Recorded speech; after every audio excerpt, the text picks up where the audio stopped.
right, hello everyone. Welcome. We have Avtar here. He is the race director and pioneer of the sport of ultra trail and trail running in Malaysia. How are you doing today? Good. Thanks, Zach. Good to see you. Good to hear from you. Yeah. I have a few questions for you.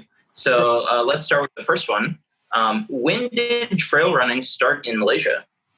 I think if we really want to know about the history of trail running in Malaysia, we actually need to go back to the 1920s or 1930s with the arrival of British administrators and expatriates into Malaya, the founding of clubhouses and clubs, private clubs, and then the organization of small community-based runs, jungle runs in rubber plantations by these British expatriates within these small clubs and within their community. So short runs in the bush, followed by drinks and a meal at the clubhouse thereafter.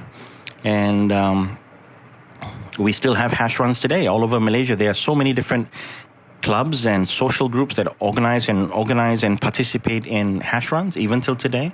But they tend to be more of the elder folk, middle to elder in age. And it's done more for social purposes, not competitive running. But we do need to acknowledge and realize that the hash run has been around for as long as it has. So we also need to acknowledge that adventure racing has contributed towards development of the sport of trail running in Malaysia. We look at inspiration from races like Coast to Coast in New Zealand, which was founded in the early 1980s.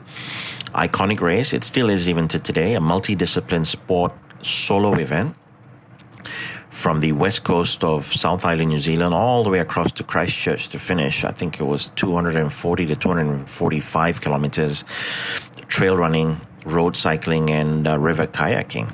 And that was a race you had to do in your lifetime growing up in Malaysia in the 1990s. And the other race that's iconic, that is really not really known about even today among trail runners, is Red Galois, this massive 500 kilometer to 1,000 kilometer multidiscipline, multi-sport team event of 4 to 5 people in a team, including a female, where you had to do trail running, mountain biking, river and sea kayaking, rope sections, abseil sections down massive mountain ranges and hills, as well as map reading, using compass and topographic maps as well. We had a Malaysian team that did Red Galois, finished in 13th position out of 55 teams in 2000 in Vietnam. It was a 1,000 kilometer race. It took them 10 days to finish. We also had a team that went from Sabah to participate in Coast to Coast, and these really were the pioneers, the athletes that actually introduced the sport of trail running in Malaysia at the time. In the late 90s, you suddenly have the creation by Mark Bennett, a former British paratrooper, and reality TV. I think this is the guy that founded reality TV on a race called Eco Challenge. Also the same concept as the Red Galois, but made for reality TV or made for television in the US. And we also have this time the first Malaysian team going to participate in Eco Challenge, led by Jeffrey Cronenberg, Chan Yun Lee, Mohammad Puzi, and Kuyun Sidao. At the same time, you also have triathletes who are also transitioning into adventure racing. Ahmadul Tahir, Kona Liao, Guanis Salagan, and Cowboy Miala being the other person. And you have the arrival of a very young elite athlete by the name of Heidi Lee Mohamad, or Dino as we know him as well, on the scene as well. Very young, 11, 12 years old, but extremely talented and an elite athlete at his age. One of a kind. I've never seen anybody in Malaysia at that level at that young age. So they participate. Eco Challenge eventually comes to Borneo, and they participate in that, and people get inspired. And adventure racing, of course, grows. We have the Sabah Adventure Challenge being organized in Borneo. You have Yun Lee organizing races in Semenanjung, Malaysia, and the adventure racing community is pretty healthy at that time. You have triathlons going on, a very active triathlon association in Malaysia. And you also have a gentleman by the name of Chan in Semenanjung, Malaysia, very active in organizing triathlons. Datuk Balwan Sinclair, who was involved in the founding of the Climathon, the Mount Kinabalu Climathon, which is also probably one of the original mountain races in Asia, involved with Sabah Parks. And that was another iconic race. We also had the Sabah Triathlon in Sabah, which was organized by Sabah Tourism and Sri Pelancongan. And that was an iconic race in Asia. But of course, so what you had was adventure racing, you had triathlons going on. So these two sports would eventually see athletes from both these communities evolving and participating in trail running races. When we start getting into 2009, 2010 with the introduction of the multi-day trail running category in the Sabah Adventure Challenge, which would eventually lead to the formation of the Borneo TMBT Ultra Trail Marathon and the Beaufort 60-kilometer Ultra Marathon the same year. Eventually, that would give way to the founding of the Borneo BUTM in 2013 or 2014, and the rise of trail running. And much of this history has been forgotten about, or has not been known to people. But this is how trail running evolved in the very beginning, with these athletes and these pioneers of the sport. But moving on to the next question.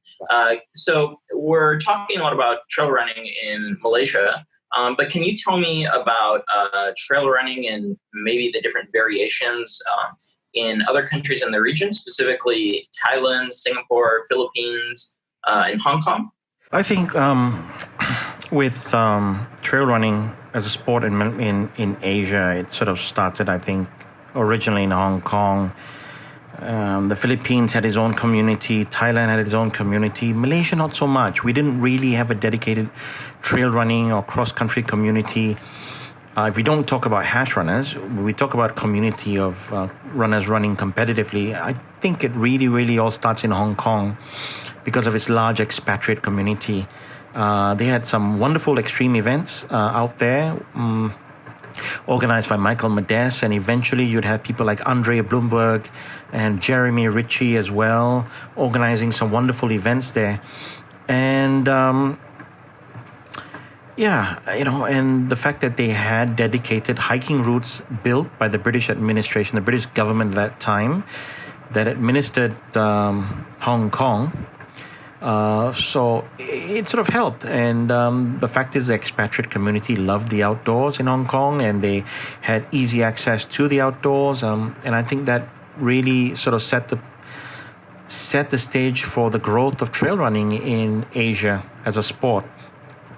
Trail running in Malaysia, I think, really became competitive with the Sabah Adventure Challenge 2008 or 2009 in Tambunan. And I sort of decided at that time that it was time to introduce the sport in a sort of a multi-day format, 3 days, and limited to about 50 or 60 runners for the first year, so that we could sort of, learn from it if there were going to be mistakes or we were going to get it right, just to basically do it as a trial and error with a small group of runners. And we had 50 or 60 runners, and it went well. The comments were good and people were very, very happy. And then from there on, I got the idea to found and develop the TMBT race in the Kota Belud Valley. So once I was comfortable with the feedback from the runners participating in Sabah Adventure in the trail running category, I decided the next step was to introduce a full-blown ultra-distance trail race. And so that's how TMBT came about. In late 2011, I think we had 300, 350 runners in the first year. We didn't, surprisingly, the DNF rate was extremely low that first year, despite the fact that I would say 30 to 40% of the participants were new to the sport of trail running. And they had done the marathon, the half marathon, and they were transitioning into trail running that year. With the remaining runners, I would say the remaining 60% being participants from adventure racing, or the road marathon, or the triathlon. So it was a good race, and DNF rate was low. And what we have after that is the founding of the Beaufort Ultra Marathon in Beaufort, a 60-kilometer race from the town of Beaufort to the coastline of Kuala Penyu in 2012. And then subsequently in the same year, I conducted a little experiment and organized a race from Ranau to Sandakan, a 250-kilometer race with 6 or 7 runners only as an experiment. And that goes well. We learn a lot of lessons from that. So we know that we're able to handle participants over that sort of distance over a 6, 7, 8 day period. And we take away a lot of lessons, learn a lot of things from that as well. So, and of course, from thereafter, 2013, 14, 15, you find more and more races being organized, not only in Sabah, but also in Sarawak, and then in Semenanjung, Malaysia, and trail running becomes what it is today, with the established number of races all over the country. Yeah, fun fact about Hong Kong is the majority of the land there is undeveloped, and a lot of that land has been turned into trails. And so there are definitely some, it's definitely a great environment to do some trail running and hiking as well. A lot of people do that in Hong Kong. So, yeah. In Borneo, in 2005, in March of 2005, there was a death march. Can you tell me about that? Yeah, the Borneo Death March was organized in 2005 to retrace the route from 1945, in which 2,000 to 3,000 Allied prisoners of war were force marched from Sandakan, the town of Sandakan on the east coast of Sabah, to the town of Ranau, which lays at the foot of Mount Kinabalu, in the valleys below Mount Kinabalu on the southeastern side of the mountain. From this 2,000 to 3,000 Allied prisoners that were force marched, including laborers from Indonesia, Sumatra, Kalimantan, only 6 people survived. So it was an absolute tragedy, and it's part of one of the very sad aspects of history of Second World War. It's an absolute tragedy. The atrocities that occurred along this route, on this route, in the lead up to the actual start of the death march as well. Some very barbaric incidences happened in Sandakan and in Borneo as well under the Japanese at that time. So Sabah Society, a non-governmental organization in Sabah, formed a team under Dr. Ravi Mandalam and a very experienced outdoor tour leader, Tam Yau Kong, to retrace the route and to try to march across the original route as much as possible, as much as they could retrace. As you know, from 1945 to 2005, so much time had passed. A lot of things had changed along the route. Jungles had formed. Plantations had, of course, come about along the route from Sandakan to Ranau. So I think they did the very best they could, retracing the route as best they could and as close to the original route as possible. So a group of about 20 to 30 to 40 people began this march from Sandakan very early in the morning from the site of the original POW camp, just around the corner from the Sandakan airport. It took us 10 days to get from Sandakan to Ranau. And during that time, and this was really the first expedition of its kind in Malaysia, and it actually helped create and develop the first ultra trail marathon and multi-day adventure race that would come multi-day trail running events that will come later on with the Sub Adventure Challenge and TMBT and so forth. The Death March was actually what sort of inspired me to do this. And I had signed up to do a desert race a couple of months later. So this was excellent training for me at that time. But, I learned so much doing this. And what started off as an expedition and a walk became a little bit competitive because everybody was trying, especially the guys in front, were trying to stay ahead of each other day to day. We were force marching, brisk walking, if you want to call it. Nobody was running, but everybody was going at such a speed, trying to get from campsite to campsite over the 10 days, primarily to get out of the hot sun because it was so hot. We didn't have enough access to drinking water. We didn't have access to proper medical support. And that became a problem. But we learned from all the little mistakes that happened, even though, like I said, this was not a competitive event. It was an expedition to retrace the route and to relive a little bit of what the prisoners had to go through. So very different objective. But primarily it was very well organized. The routes were we were well led, the guides were fantastic. The experience was well worth it. But I came away from it with a lot of lessons and a lot of things learned from it because I actually did the actual march and suffered. I really, really suffered. At some point in time, I also discovered that I had plantar fasciitis as well, and it was absolutely brutal. It was torture. I ended up having to switch from my Solomon trail running shoes, to using Nike ACG slip-on sandals, Roman sandals, for most of the march after that because my feet was swollen. I was having problems with plantar fasciitis, and then the feet got sunburned under the sun. So again, a lot of things learned from that, but it was a life-changing experience. It was well worth the experience. Made a lot of friends from that, and that sort of set the stage for future races. But it's a tragedy. The Borneo Death March. Not many people know about it. A lot of people think they know a little bit. Well, they know a little bit about it, but just not enough. And it's very sad. But it's one of the great tragedies of the Second World War, unfortunately.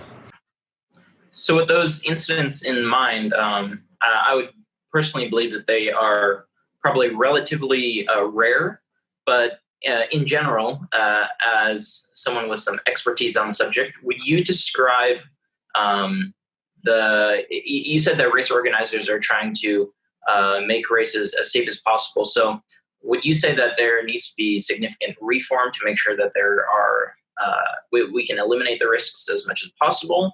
Or is this in general a risky sport or not really? Look, I think anytime you are outdoor with Mother Nature, there's always a risk, an element of risk. And there's an element of risk in everything we do every day in life. There's an element of risk in any event where there are no controls in place. And you can't have controls in place for trail races, for example, or adventure racing. Unlike road marathons where you can put controls in place by blocking roads and ensuring there's no traffic or very limited traffic, or you can separate runners from traffic or ongoing traffic on a busy road. Things can be done in that regard to control things, to control the situation. But with trail running and adventure racing, it's a little bit difficult. So what you do is you try your very best to educate, you try your very best to mitigate risk, you do your risk assessments, you use your experience, you ensure that you have sufficient manpower and you have the right assets in place to mitigate the risks. And you do your very best and hope that runners are sensible on the race course in how they go about making their way from start to finish. It really, really boils down to that. And of course, you need a little bit of luck and it is luck, what Mother Nature decides to throw at you or the runners on that particular day. Be it a nice, clear, warm day, or a day that's just, pouring down with heavy rain, very poor visibility, slippery conditions, a chance of rivers flooding and so forth. So you have to do your homework beforehand and plan for these things. I'm very big on planning. I try to micromanage the race course design as much as I can, but I'm also very wary of over planning. And some people have this ability sometimes to over plan for things and overthink situations. So the best you do is you plan for the best, and if something goes wrong, you then have to take necessary action and rectify the problem. But the other thing also to remember is, I think, as far as organizing is concerned, experience is very, very important. I think the experience that you bring to the table, the experience that you bring to the race course as a race director makes a big, big difference as well. Not only in how you view things and how you see things that go on in front of you or along the race course, but how you react to problems, emergencies, and issues as well. And the team that you have, the assets that you have to mitigate and solve problems as well. It's not restricted to one thing, it's a number of things. But I think by and large, in Malaysia, I think we've done very, very well over the course of 20 years, if we were to assume adventure racing and trail running essentially or close to what we deem to be extreme sports events. The early education of runners, has been, it began, I think, 11 or 12 years ago. In the early days, I would travel to Semenanjung, Malaysia, and then Singapore at my own cost to conduct these trail running clinics to help educate, inform road runners and triathletes who were interested in making this great leap into trail running in the early days. So it was a process of introducing them to the sport, educating them a little bit, informing them a little bit about the mandatory kits they would need to invest in, the purpose for each item on the mandatory kit, and the rules and regulations of the sport, and to try and give them insight on the safety aspects of the sport, because very little was known at the time about the sport. The community was relatively small, so there was a need to share information and to try to make the sport as safe as possible for the sport of trail running and the ultra-distance trail runs as well in the beginning. Now, prior to this, I had created basic mandatory kits for the adventure race sport very early in 2000, 2001. And then, of course, that evolved and changed over time. The same for the mandatory kits and rules and regulations for trail running and the ultra distance running as well. So I created what I thought was sensible rules and regulations, built a basic mandatory kit for runners to invest in and abide by, and explain the purpose of each item on the mandatory kit and the reasons why they needed to have those items. For example, the reflective vest. Reflective vest is one of probably the misunderstood items on the mandatory list among many runners for many, many years. It was not essentially in the list in the very beginning, so that you wouldn't get knocked down by a vehicle, but it was more for search and rescue purposes. In the dark, at night, or during poor weather, if there was a need to locate a runner that was missing or was unconscious, you had a far better chance of locating that individual who had a reflective vest on that we could see with a good headlamp or headlight from distance and locate that person. The whistle, was another item that a lot of people didn't really understand. Why do we need a whistle? If we're lost or we're injured, we can still shout and attract the attention of a rescue party. A bit difficult to do if you've been shouting for an hour or two because you tend to lose your voice, your throat is dry, or if there's heavy rain, it's very difficult to get the attention of somebody that maybe is a short distance away but cannot hear you. with the whistle, you can. So, like I said, there was always a reason and a purpose for each item that was introduced in the mandatory kit at the very beginning. We even introduced the rear-facing blinker light, so that runners could be seen from distance at night by fellow runners, for safety reasons as well, so they could stay in contact with those runners in case somebody got into trouble, got lost. The rear blinker light gave us the ability to see from high ground down into the race course area in the dark, and potentially to locate that missing runner. So again, serve the purpose. We also had to educate runners how to read race course maps, how to understand basic information on the course data sheets, such as cutoff times, how to understand the distances and course profiles on the race maps and course profiles, how to understand the separations between each water stations, and how to sort of calculate the sort of average speeds they would need to run at or walk at in order to beat the cutoff times for each water station along the race course. And to also try to help guide them on how to plan their race from start to finish. How are they going to stay hydrated? How they were going to use electrolytes during the race as well, to ensure that there was a nice balance of salts in the body.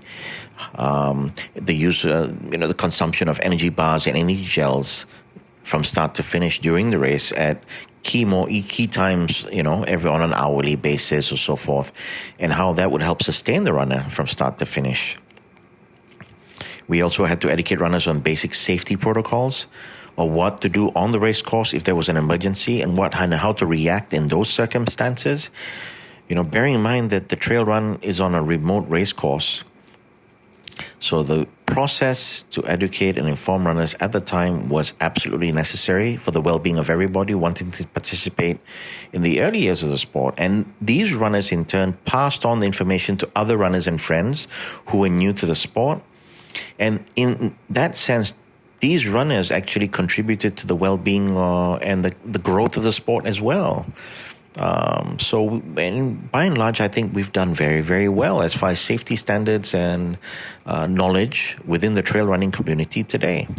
But at this moment in time, there's not enough communication, I think, within the trail running community, especially amongst race organizers. There's just not enough communication, discussions, and how to make the sport better, how to improve the sport for the greater good of the community.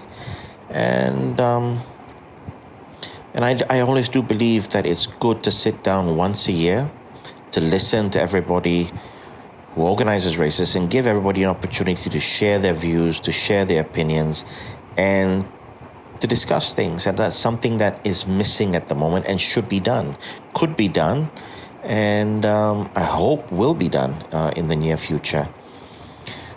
But anyways, in the greater scheme of things, we've done well. We're in a good place, so let's be positive.